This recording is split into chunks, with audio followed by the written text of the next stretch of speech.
شروع اللہ عز و جل کے بابرکت نام سے جو بڑا مہربان نہایت رحم والا ہے۔ تمام دیکھنے اور سننے والوں کو میری طرف سے محبت اور خلوص برا سلام۔ دوستو، کسی زمانے میں ایک بادشاہ تھا۔ وہ نہایت جلد باز، جابر اور بے حس انسان تھا۔ چھوٹی چھوٹی غلطیوں پر رعایا، حتیٰ کہ اپنے درباریوں، خاص وزیروں اور مشیروں تک کو نشان عبرت بنا دیتا۔ ویسے تو کئی طرح سے لوگوں کو تکلیف دہ سزائیں دیتا، لیکن ایک طریقہ یہ بھی تھا کہ اس نے جنگلی کتے پال رکھے تھے جو بہت ہی تندرست اور خونخوار تھے۔ جب بھی کسی سے کوئی غلطی سرزد ہوتی تو بادشاہ اسے کتوں کے آگے پھینکوا دیتا اور وہ کتے چٹکیوں میں شکار کو پارا پارا کر دیتے اور دیکھنے والوں کی روح تک یہ منظر دیکھ کر کانپ جاتی۔ ایک دفعہ اس نے اپنے وزیر اعظم سے کسی خاص سلسلے میں مشورہ طلب کیا۔ وزیر نے بہت معقول مشورہ دیا، لیکن بادشاہ کو یہ مشورہ بالکل پسند نہ آیا۔ اس کے بعد بادشاہ نے وزیر کے ساتھ کیا اسے بھی عام قیدیوں کی طرح کتوں کے آگے پھینکوا دیا یا درگزر کر دیا؟ ان سوالات کے جوابات جاننے کے لیے ویڈیو کو آخر تک دیکھیں اور ایسی مزید ویڈیوز دیکھنے کے لیے ہمارے چینل کو سبسکرائب کریں۔ دوستو، وزیر نے تو بہت ہی معقول بات کہی تھی، لیکن بادشاہ کو یہ مشورہ بالکل پسند نہ آیا اور اس نے فوراً حکم جاری کر دیا کہ وزیر اعظم کو کتوں کے آگے پھینکوا دیا جائے۔ وزیر اعظم پہلے تو یہ فرمان سن کر بہت حیران ہوا کہ یہ کس گناہ کی سزا ملی۔ پھر جان جاتی دیکھ کر بادشاہ سے مخاطب ہوا اور بولا، بادشاہ سلامت کا حکم سر آنکھوں پر، لیکن میری غلطی اتنی بھی بڑی نہیں کہ میں اس دردناک سزا کا مستحق ٹھہروں۔ مگر بادشاہ نے اس کی بات پر بالکل بھی توجہ نہ دی۔ جلاد جب وزیر اعظم کو گرفتار کرنے کے لیے آگے بڑھے تو اس نے کہا، بادشاہ سلامت، میں نے 10 سال تک آپ کی خدمت کی ہے۔ اس بے لوث خدمت کے عوض اگر میری جان بخشی نہیں ہو سکتی تو آپ مجھے صرف 10 دن کی مہلت دے دیں۔ 10 دن کے بعد میں خود آپ کے حکم کی تکمیل کے لیے حاضر ہو جاؤں گا۔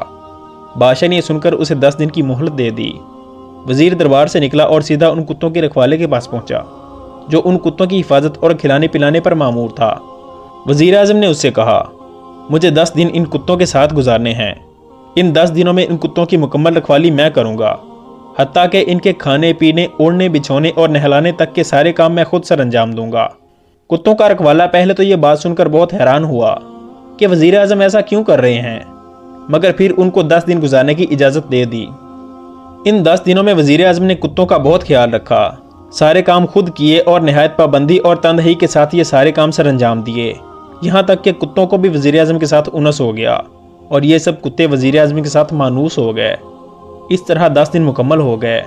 11ویں دن وزیر اعظم وعدے کے مطابق دربار میں حاضر ہوا اور عرض کی، عالی جاہ، بندہ آپ کے حکم کی تکمیل کے لیے حاضر ہے۔